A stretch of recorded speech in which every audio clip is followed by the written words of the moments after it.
কৃষক দলের উদ্যোগে আজকে এই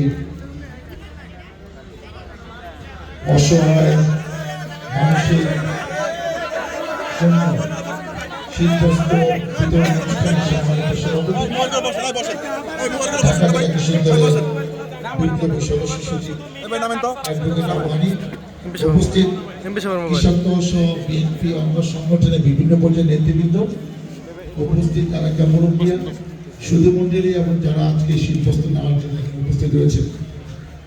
আমরা যারা রাজনীতি করি, আমাদের দায়িত্ব হলো যেন জনগণের ভোটে নির্বাচিত হয়ে রাস্তাঘাট, শিক্ষা প্রতিষ্ঠান এবং আরো যা যা উন্নয়ন আছে, পাশাপাশি অসহায় মানুষের পাশেও দাঁড়ায়। তাদের একটা অসুবিধা হলে আমি অনেক ভালো আছি, তাদের জন্য আমি ব্যক্তিগতভাবে দলীয়ভাবে কিছু করতে পারছি না, এরকম জনপ্রতিনিধির প্রয়োজন নাই। সবকিছু করতে হবে। আপনাদের বেঁচে থাকা, আপনাদের আরাম, সুখ, আনন্দ, বিনোদন সবকিছু ভাগিদার যখন একজন নেতা হতে পারে, তখন সে সত্যিকারের নেতা। আমাদের নামে একটা বদনাম আছে, আমরা সুন্দর সুন্দর কথা বলি, সুন্দর সুন্দর কাজ করি না। আজকে দেখেন ৭১ সালে যে যুদ্ধ হলো, পাকিস্তান আমাদের সাথে নানা রকম বৈষম্য আচরণ করত, সেজন্য ৩০ লক্ষ শহীদের বিনিময়ে ২ লক্ষ মা বোনের ইজ্জত চলে গেল, একটা স্বাধীন দেশ পেলাম। সেই স্বাধীনতা সত্যিকার অর্থে কতটুকু হয়েছে আমরা জানি না। আবারও কিন্তু ৫ই আগস্ট নতুন একটা স্বাধীনতা, গণতন্ত্র কিন্তু আমরা পেলাম। এখন কিছুদিন পর পর মানুষ জীবন দিবে আন্দোলন সংগ্রামের নামে।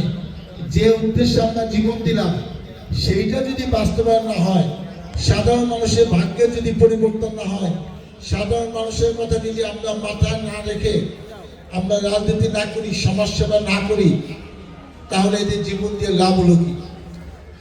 আসুন আমরা সবাই যার যা অবস্থান থেকে শিক্ষা প্রতিষ্ঠান, রাস্তাঘাটে, মসজিদ, মাদ্রাসার পাশাপাশি দুস্থ মানুষের কল্যাণও যেন আমরা কিছু কিছু কাজ করি। এখন শীতের সময় অনেকে বলেছে আরো আগে এই শীত বস্ত্র দিলে ভালো হতো, সেজন্য আমরা দুঃখিত, কেন আমরা নানা রকম কাজ নিয়ে ব্যস্ত ছিলাম।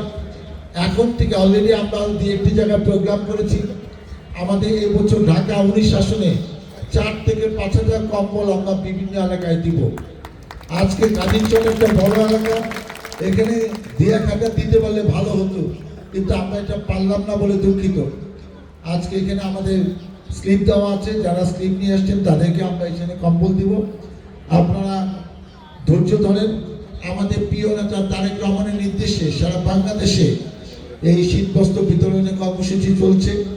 আমরা যারা রাজনীতি করতে চাই, রাজনীতি মাঠে আছি, আমার নামে এখনো ৫৩টি মামলা, আমি ৩বার জেল খেটেছি এবং আরও কত কিছু দুর্ভোগ আছে জানি না। আমরা চাই আমার বাবা দেওয়ানিদ্দিন, যিনি ৪৫ বছর চেয়ারম্যান ছিলেন এই এলাকার ধানের শীষ মার্কা নিয়ে, উনি ৮০ সালে এমপি ছিলেন। আমি আপনাদের মধ্যে ২বার সংসদ সদস্য ছিলাম। এত কিছু ১৫-১৬ বছরও পালায়া থাকছি, কিন্তু দেশ থেকে কোথাও যাই নাই। এতদিন যখন যাই নাই, যে কদিন বাঁচি এলাকায় থাকবো, আপনাদের সাথেই থাকবো। আপনারা আমার জন্য দোয়া করেন, আপনাদের বিপদে আপদে, আপনাদের কল্যাণে, আপনাদের পাশে যেন বাকি জীবনটা ব্যয় করতে পারি। মহান আল্লাহ তাআলা আমাকে যেন সেই তৌফিক দেয়। এখানে মহিলারা আছে, পুরুষরা আছে। আমরা এই নিজের থেকে আমার নেতৃত্বে এবং ধরে নিতে পারি যে সমস্ত অনুষ্ঠানটাই আমি পরিচালনা করবো। কাপড়গুলো আগে মহিলাদের দিব, তারপর পুরুষদের দিব, সবাইকে কম্বল দিয়ে তারপর আমি এখান থেকে যাব। কোনো বিশৃঙ্খলা হবে না, কোনো হুড়াহুড়ি হবে না। আপনারা আগে আপনাদের এই বোন বা এদেরকে আগে সুযোগ দেন, কারণ তারা যেহেতু কষ্ট করে আছে, অলরেডি ১ ঘন্টা আমরা দেরি করেছি, আর দেরি করতে চাই না। আপনারা দেখেন যে একজন নেতা নিজে হাতে কত সুন্দর ম্যানেজমেন্টে কত তাড়াতাড়ি কম্বল দিতে পারে, এইটাও আমাদের নেতারা আজকে শিখবে। আপনারা একটু দেখেন। আমি বিনীতভাবে অনুরোধ করবো যে আমরা এখানে আধা ঘন্টা লাগবে না, আমার মনে হয় ২০ মিনিটের মধ্যে আমি সব কম্বল দিতে পারবো।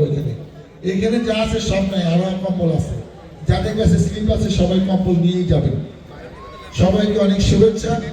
আমরা আপনাদের পাশে থাকতে চাই, সাথে থাকতে চাই। সবাইকে নিয়ে বাংলাদেশকে, সাভার, আশুলিয়া, গাজীরচরকে আমরা নতুনভাবে গড়বো। এবং এমন কিছু করতে চাই আপনারা যেন মনে করেন যে না এইবারে যারা নেতা হইতেছে চেয়ারম্যান মেম্বার এমপি তারা আসলে আমাদের কথা ভাবতেছে এবং আপনারাও আমাদের কথা ভাববেন।